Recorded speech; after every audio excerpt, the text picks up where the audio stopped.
Muito obrigado, Sr. Presidente, Sra. Ministra, Sr. Secretário de Estado. Sra. Ministra, há uma questão fundamental no próximo quadro comunitário que se prende com o alargamento das iniciativas tradicionais para aquilo que é a nova economia do mar. E, desse ponto de vista, eu já tive a oportunidade de inquirir a Sra. Ministra a esse respeito. Julgo que temos um pensamento consentâneo, que ambos entendemos que a União Europeia deve fazer um esforço nesse sentido e que Portugal, sobretudo até num quadro do Brexit, em que se perde a fachada atlântica, cada vez vai ter mais dificuldades para, no mosaico da União Europeia, conseguir aproveitar devidamente os recursos do mar com o contributo da União Europeia. Há, ainda assim, uma questão nova e que eu julgo pertinente. Nova não é no sentido em que ela já exista, mas a sua probabilidade de vir a existir é muito significativa, que se prende com o alargamento da plataforma continental. E, portanto, a questão que eu quero submeter à apreciação da Sra. Ministra prende-se com o seguinte: Portugal pode vir a ter, não sabemos exatamente quando, nem a dimensão territorial, mas estamos todos confortáveis no sentido de que se vai registrar um alargamento substancial da área que fique sob jurisdição nacional. Isso impõe-nos um conjunto de novas obrigações, sejam obrigações no domínio da defesa, por exemplo, sejam obrigações no domínio da investigação, da preservação dos ecossistemas oceânicos, enfim, do aproveitamento económico que o país deve fazer no sentido de aproveitar esse aumento territorial. E a questão que lhe quero colocar é a de saber se o Governo, nas diligências que tem feito no propósito do novo pacote de fundos comunitários, tem procurado estabelecer alguma cláusula de natureza condicional que, porventura, venha a refletir um aumento de jurisdição, do alargamento da jurisdição do território nacional durante o período da execução desses fundos. Eu acho que isso era algo que devia ir para cima da mesa. Nós sabemos bem que essas negociações em Bruxelas são discussões delicadíssimas e certamente não serão fáceis de obter, mas julgo que, ainda que não o conseguíssemos fazer nesta primeira fase, teríamos desde já a dar um mote para os futuros pacotes financeiros, de modo a que esses pacotes financeiros fossem de acordo àquilo que é o propósito nacional neste domínio. Outra questão que quero colocar à Sra. Ministra prende-se com a estratégia para o aumento da competitividade dos portos nacionais.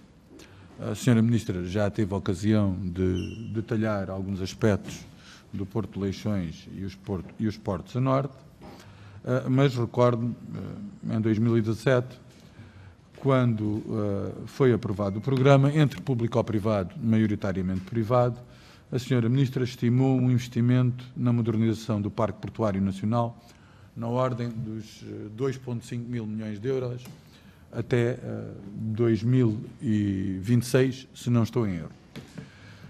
E, portanto, quero saber desse volume o que está realizado, se os calendários estão ou não a ser cumpridos, e eu julgo que, na maioria dos casos, os calendários não estarão a ser cumpridos. Mas a Sra. Ministra poderá responder a isso, designadamente, em particular, à questão de Sines, que é uma questão que se tem vindo a arrastar.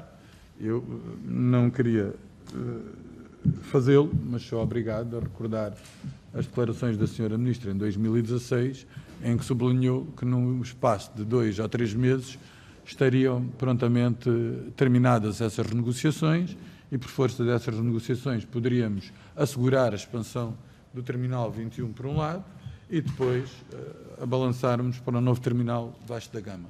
Ora, daquilo que eu sei, nem uma coisa nem outra se verificou até agora. É, até agora, uma legislatura perdida desse ponto de vista, e esse foi um compromisso firme e inabalável da Sra. Ministra, que, segundo sabemos, não teve lugar. Por outro lado, veio-se a verificar que só há coisa de 4 meses é que a Sra. Ministra nomeou uma comissão para a renegociação. Não se compreende, por um lado, como é que se anuncia que no prazo de 3 meses está a renegociação concluída e só 2 anos envolvidos é que se vem a nomear uma comissão para esse efeito. E, portanto, eu gostava que a Sra. Ministra prestasse esses esclarecimentos, até porque é público que a Sra. Ministra apelou ao lançamento dos concursos numa das suas intervenções públicas em Sines e que até agora, daquilo que eu conheço, tal não se verificou. Acresce que no Programa Nacional de Investimento 2030, se a consulta que eu fiz está certa, estão lá estabelecidos 2,44 mil milhões de euros, o que é um valor coincidentemente próximo aos 2,5 mil milhões que estavam previstos no horizonte 2016-2026, o que me pode levar a concluir que se tem feito muito pouco investimento, ao contrário do que aquilo foi estabelecido. Ou, pelo menos, que nestes primeiros 3 anos o investimento tem ficado largamente aquém e, por isso, é preciso repercutir novamente, num plano de horizonte de 10 anos, esses investimentos. Eu gostava que a Sra. Ministra me certificasse essa circunstância.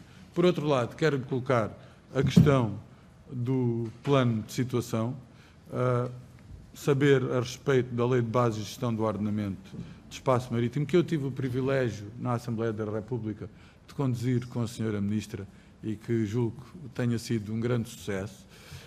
E, portanto, o que falta é, nestes 4 anos, nós já sabemos que havia aquelas incompatibilidades entre o ambiente e o mar e cada um puxava para o seu lado, mas o que se está a ver é que 4 anos envolvidos ainda não temos plano de situação. Outra questão que me preocupa, e eu já coloquei a questão, e o Sr. Secretário de Estado teve a simpatia de me responder na última audição na Comissão de Agricultura e Mar, foi a propósito das dragagens e do cumprimento das normas ambientais. Eu acho que nós temos que... há tecnologia que ainda não é suficiente, e isso é notório.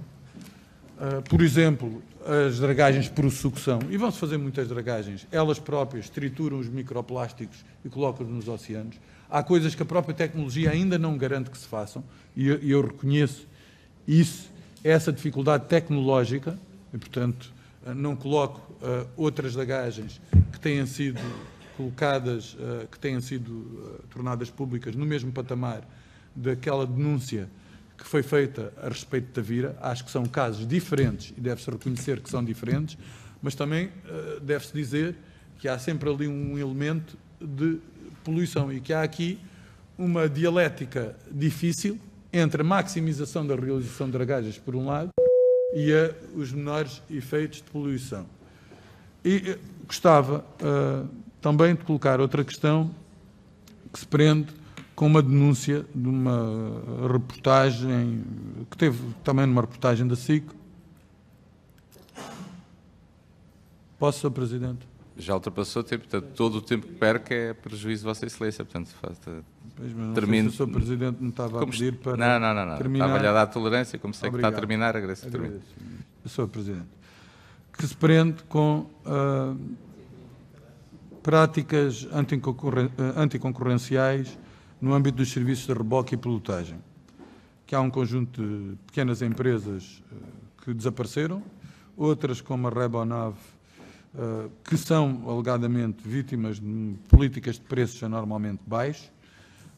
Foi feita uma queixa à Autoridade da Concorrência e eu gostava de saber o que é que a Sra. Ministra tem a dizer a este respeito. Por último, solicitar-lhe apenas uma apreciação sobre as observações que a OCDE fez a respeito da concorrência nos portos portugueses e saber se concorda ou não, designadamente a questão que tem a ver com o alargamento dos prazos das concessões, ou se deve ou não submeter a concurso, porque a OCDE foi muito enfática nas questões que formulou a esse respeito. Muito obrigado. Muito obrigado, Sr.